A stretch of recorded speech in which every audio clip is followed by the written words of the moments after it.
kenyataannya yang terjadi di Indonesia itu sangat berbeda dengan apa yang Pak Menteri paparkan di PBB sana. Orang luar negeri mungkin tepuk tangan karena mereka merasa hebat ya. Tapi tidak bagi kami, khususnya anggota DPR RI. Anda boleh bangga ditepuk tangan di PBB, tapi bagi kami tidak. Kami tidak bangga sama sekali. Karena apa? Masih banyak contoh. Persoalan di dunia pendidikan masih saat ini masih sangat banyak. Contoh saja hari ini kita dipaparkan lagi dengan laporan-laporan ada penyesuaian program, penyesuaian anggaran. Seakan-akan kementerian ini tidak punya prinsip. Pada saat kami melakukan rapat panja, konsinyering, semua program sudah Anda paparkan dengan data-data, dengan dana-dana, dengan biaya-biaya. Tapi kenapa sekarang berubah lagi?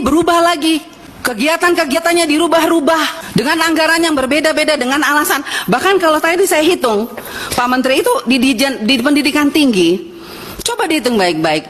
Itu ada selisih lagi, saya tidak tahu apa yang saya salah hitung Pak, tapi saya sudah berulang kali hitung. Ada selisih sekitar 7 miliar, apa 7 triliun ini? Saya bingung ini jadinya. Ada 34 triliun, berarti 7 triliun. Saya sampai tanya teman-teman, ini bagaimana nih? Memang saya akui, mungkin menteri kita ini terlalu pintar. Tetapi kita juga tidak bisa dibodoh-bodohi amat Pak. Karena kalau kami bodoh pasti kami tidak mungkin dipilih rakyat. Itu sudah pasti. Karena kami itu berbicara dengan data yang ada. Program ada, anggaran ada, dirasakan oleh rakyat atau tidak. Kalau tidak dirasakan oleh rakyat, bagi kami Anda tidak berhasil. Orang luar negeri boleh tepuk tangan karena mereka tidak tahu apa-apa. Tapi kita yang di negeri ini, kita yang tahu. Kita yang rasa.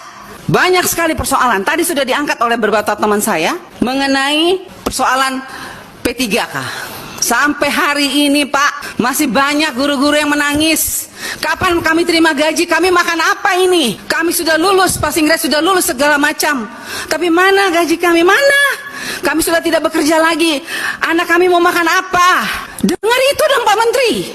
Itu yang harus Anda pikirkan kalau Anda mau ditepuk tangan oleh seluruh rakyat Indonesia.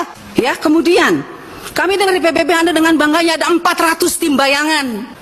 Pertanyaan saya, tim bayangan yang Anda katakan dengan bangganya di sana itu, apa dampak positifnya, apa energi positifnya untuk Indonesia?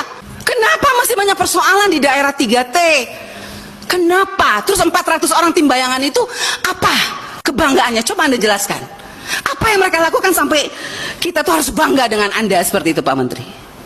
Saya juga hari ini mau mengatakan kepada Pak Menteri, saya sudah bosan bicara seperti ini. Karena apa? Saya pernah memberikan pertanyaan-pertanyaan dan saya minta data realisasi anggaran APBN 2021-2022 seperti yang dikatakan Pak Ferry tadi. Mana Ibu Inspektorat Jenderal? Mana laporannya untuk kami? Janjinya mau tertulis, mana?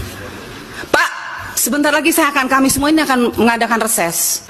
Dan kami itu reses bukan jalan-jalan Pak Menteri. Kami jalan-jalan ke daerah pemilihan kami. Dan apa yang kami bawa? Ketika kami bangga, oh kami sudah ketok sekian triliun 2021, 2022. Tahu nggak rakyat bilang apa? Mana? Jadi saya minta dengan tegas hari ini Pak Menteri, tolong data realisasi APBN yang kita pernah minta itu diberikan. Semua program kerja, termasuk dana transfer ke daerah, saya rasa itu tidak perlu ditutup juga oleh kami anggota Dewan. Karena setelah kami setujui baru dana transfer itu ditransfer. Terus kenapa kami tidak diberi datanya? Supaya kami juga bisa lihat pemerintah daerah kami itu menggunakan APBN itu dengan bertanggung jawab atau tidak. Itu yang kedua. Dana-dana pendidikan, dana BOS, BOP, PAUD.